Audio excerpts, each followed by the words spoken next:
My fellow Americans, 4 years ago, we launched a great national effort to rebuild our country, to renew its spirit, and to restore the allegiance of this government to its citizens. In short, we embarked on a mission to make America great again for all Americans. As I conclude my term as the 45th President of the United States, I stand before you truly proud of what we have achieved together. We did what we came here to do, and so much more. This week, we inaugurate a new administration and pray for its success in keeping America safe and prosperous. We extend our best wishes, and we also want them to have luck, a very important word. I'd like to begin by thanking just a few of the amazing people who made our remarkable journey possible. First, let me express my overwhelming gratitude for the love and support of our spectacular First Lady, Melania. Let me also share my deepest appreciation to my daughter Ivanka, my son-in-law Jared, and to Barron, Don, Eric, Tiffany, and Lara. You fill my world with light and with joy. I also want to thank Vice President Mike Pence, his wonderful wife Karen, and the entire Pence family. Thank you as well to my Chief of Staff, Mark Meadows, the dedicated members of the White House staff, and the Cabinet, and all of the incredible people across our administration who poured out their heart and soul to fight for America. I also want to take a moment to thank a truly exceptional group of people, the United States Secret Service. My family and I will forever be in your debt. My profound gratitude as well to everyone in the White House Military Office, the teams of Marine One and Air Force One, every member of the armed forces, and state and local law enforcement all across our country. Most of all, I want to thank the American people. To serve as your president has been an honor beyond description. Thank you for this extraordinary privilege, and that's what it is, a great privilege and a great honor. We must never forget that while Americans will always have our disagreements, we are a nation of incredible, decent, faithful, and peace-loving citizens who all want our country to thrive and flourish and be very, very successful and good. We are a truly magnificent nation. All Americans were horrified by the assault on our Capitol. Political violence is an attack on everything we cherish as Americans. It can never be tolerated. Now more than ever, we must unify around our shared values and rise above the partisan rancor and forge our common destiny. 4 years ago, I came to Washington as the only true outsider ever to win the presidency. I had not spent my career as a politician, but as a builder looking at open skylines and imagining infinite possibilities. I ran for president because I knew there were towering new summits for America just waiting to be scaled. I knew the potential for our nation was boundless as long as we put America first. So I left behind my former life and stepped into a very difficult arena, but an arena nevertheless with all sorts of potential if properly done. America had given me so much, and I wanted to give something back. Together with millions of hardworking patriots across this land, we built the greatest political movement in the history of our country. We also built the greatest economy in the history of the world. It was about America first because we all wanted to make America great again.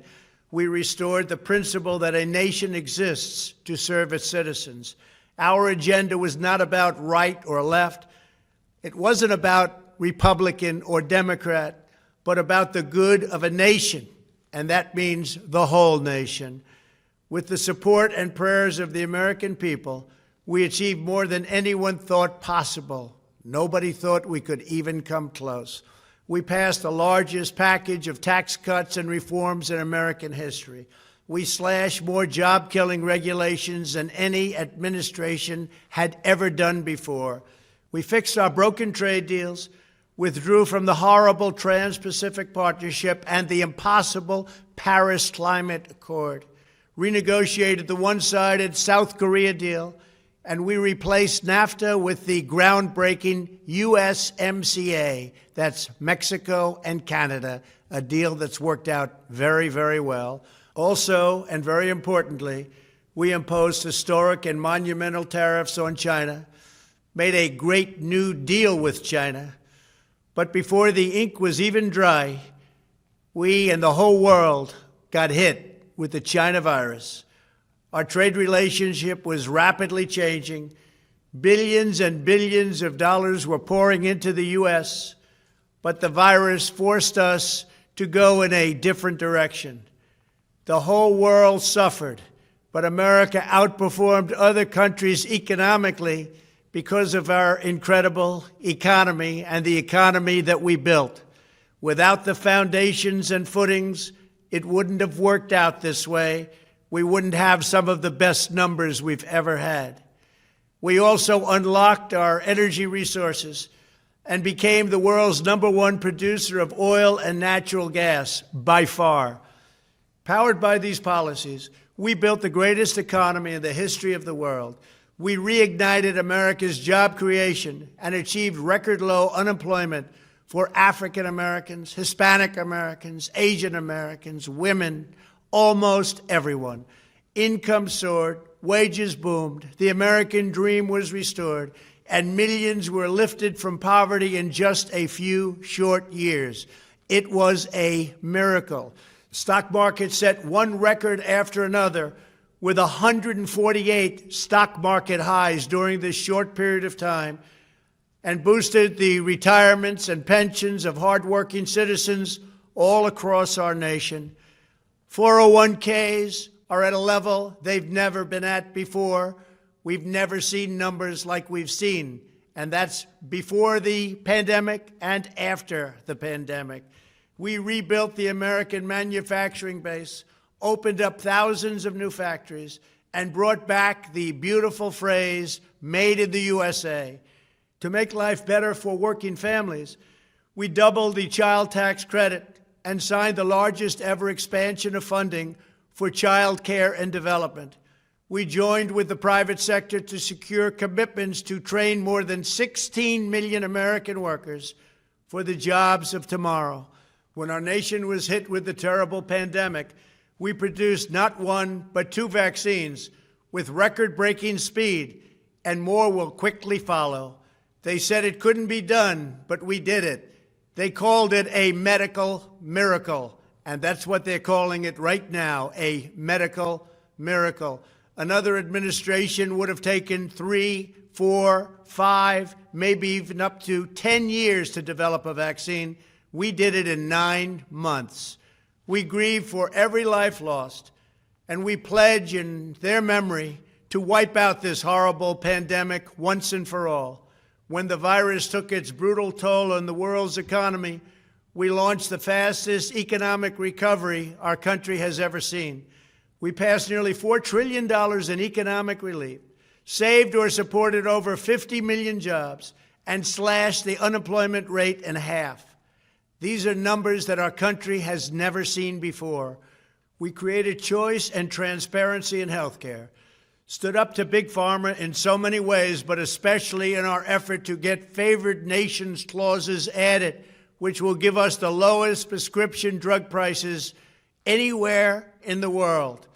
We passed VA choice, VA accountability, right to try, and landmark criminal justice reform.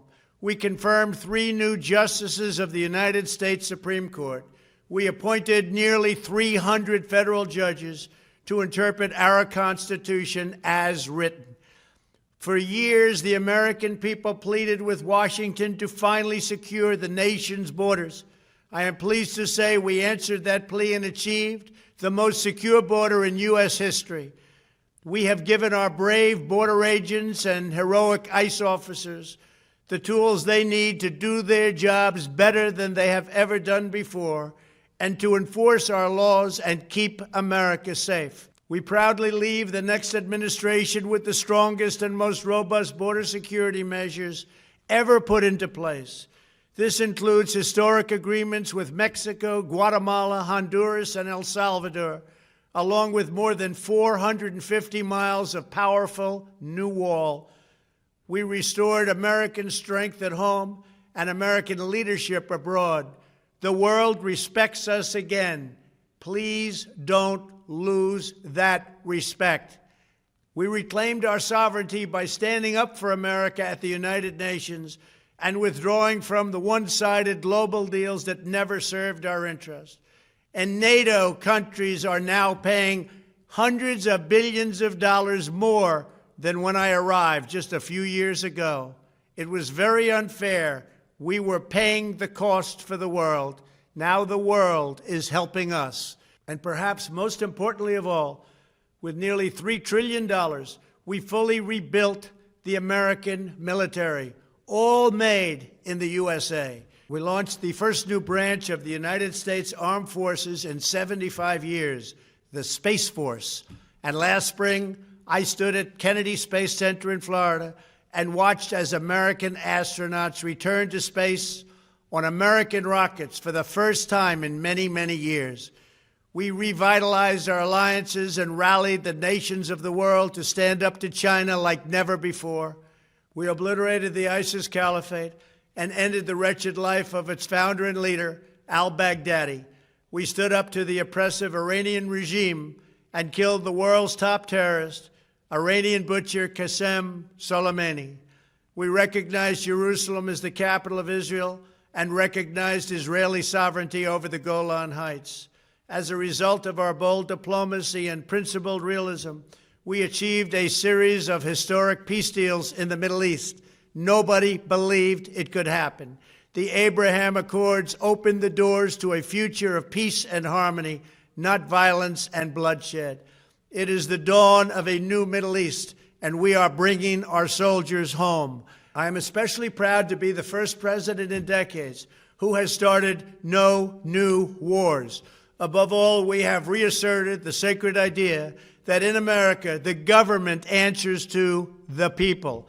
Our guiding light, our North Star, our unwavering conviction has been that we are here to serve the noble, everyday citizens of America. Our allegiance is not to the special interests, corporations, or global entities. It's to our children, our citizens, and to our nation itself.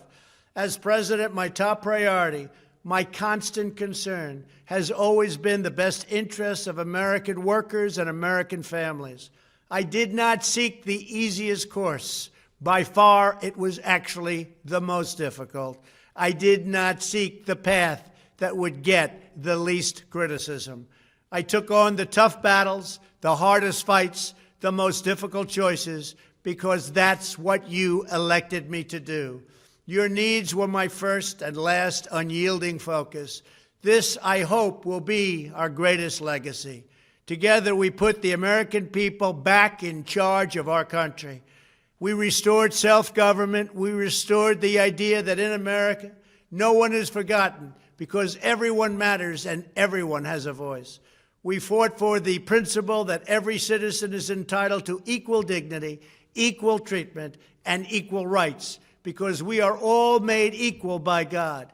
Everyone is entitled to be treated with respect, to have their voice heard, and to have their government listen. You are loyal to your country, and my administration was always loyal to you. We worked to build a country in which every citizen could find a great job and support their wonderful families. We fought for the communities where every American could be safe and schools where every child could learn. We promoted a culture where our laws would be upheld, our heroes honored, our history preserved, and law-abiding citizens are never taken for granted. Americans should take tremendous satisfaction in all that we have achieved together. It's incredible. Now, as I leave the White House, I have been reflecting on the dangers that threaten the priceless inheritance we all share. As the world's most powerful nation, America faces constant threats and challenges from abroad. But the greatest danger we face is a loss of confidence in ourselves, a loss of confidence in our national greatness. A nation is only as strong as its spirit. We are only as dynamic as our pride. We are only as vibrant as the faith that beats in the hearts of our people. No nation can long thrive that loses faith in its own values, history, and heroes, for these are the very sources of our unity and our vitality. What has always allowed America to prevail and triumph over the great challenges of the past has been an unyielding and unashamed conviction in the nobility of our country and its unique purpose in history. We must never lose this conviction. We must never forsake our belief in America. The key to national greatness lies in sustaining and instilling our shared national identity. That means focusing on what we have in common, the heritage that we all share. At the center of this heritage is also a robust belief in free expression, free speech, and open debate. Only if we forget who we are and how we got here could we ever allow political censorship and blacklisting to take place in America. It's not even thinkable. Shutting down free and open debate violates our core values and most enduring traditions. In America, we don't insist on absolute conformity or enforce rigid orthodoxies and punitive speech codes. We just don't do that. America is not a timid nation of tame souls who need to be sheltered and protected from those with whom we disagree. That's not who we are. It will never be who we are. For nearly 250 years, in the face of every challenge, Americans have always summoned our unmatched courage, confidence, and fierce independence. These are the miraculous traits that once led millions of everyday citizens to set out across a wild continent and carve out a new life in the Great West. It was the same profound love of our God-given freedom that willed our soldiers into battle and our astronauts into space. As I think back on the past 4 years, one image rises in my mind above all others. Whenever I traveled all along the motorcade route, there were thousands and thousands of people. They came out with their families so that they could stand as we passed and proudly wave our great American flag. It never failed to deeply move me. I knew that they did not just come out to show their support of me. They came out to show me their support and love for our country. This is a republic of proud citizens who are united by our common conviction that America is the greatest nation in all of history. We are and must always be a land of hope, of light, and of glory to all the world. This is the precious inheritance that we must safeguard at every single turn. For the past 4 years, I have worked to do just that.